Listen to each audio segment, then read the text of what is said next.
لئن شکرتم لازیدنکم، اگر شکر ادا کرو گے نعمتوں میں اضافہ کر دوں گا.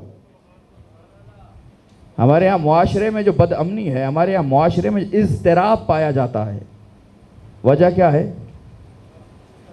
شکر نہیں ہے. کل کی گفتگو اگر ذہن میں موجود ہے، حسد. حسد کا علاج کیا ہے؟ بہترین علاج شکر ہے. اسے نعمت ملی، میں ناراض ہو گیا، میرا منہ بگڑ گیا، اسے کیوں دے دیا؟ شکر کرو، میرے پاس بھی تو نعمتیں ہیں. اللہ نے کسی کو محروم نہیں رکھا. اگر کسی کو ایک صفت میں نعمت دی ہے تو دوسرے کو بھی کسی اور صفت میں ضرور دی ہے. اب تلاش کرنا ہمارا کام ہے. ہم میں کیا راز رکھا ہے خالق نے، ہم میں کیا صفت ایسی ہے جسے ہم اجاگر کر سکتے ہیں. شکر کی منزل. ڈپریشن کیوں ہے معاشرے میں؟ جو نہیں ہے اسے دیکھ رہے ہیں، جو ہے اس پہ نگاہ ہی نہیں پڑ رہی. مسائل کیوں ہیں؟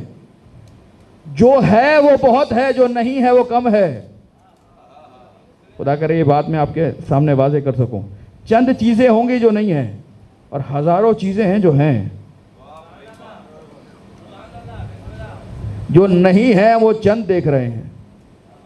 یہ چند چیزیں جو نہیں ہیں یہ پریشانی میں لے جاتی ہیں. جب زیادہ پریشانی بڑھتی ہے انسان نشے کی طرف چلا جاتا ہے. شراب پیے گا کچھ راحت آئے، وہ نشہ کرے گا کچھ راحت آئے. یہ نوجوان جتنے بیٹھے ہوئے ہیں کیوں جا رہے ہیں؟ والدین کا فرض ہے بچوں پہ نگاہ رکھیں کیا کر رہے ہیں. پوچھا جائے گا آپ سے کیسی تربیت کی تھی. شکر نہیں ہے اس لیے پریشانیاں بڑھتی چلی جا رہی ہیں. اگر شکر زندگی میں آ جائے، مالک تو نے یہ نعمت دی تیرا شکریہ، یہ نعمت دی تیرا شکریہ، یہ نعمت دی تیرا شکریہ.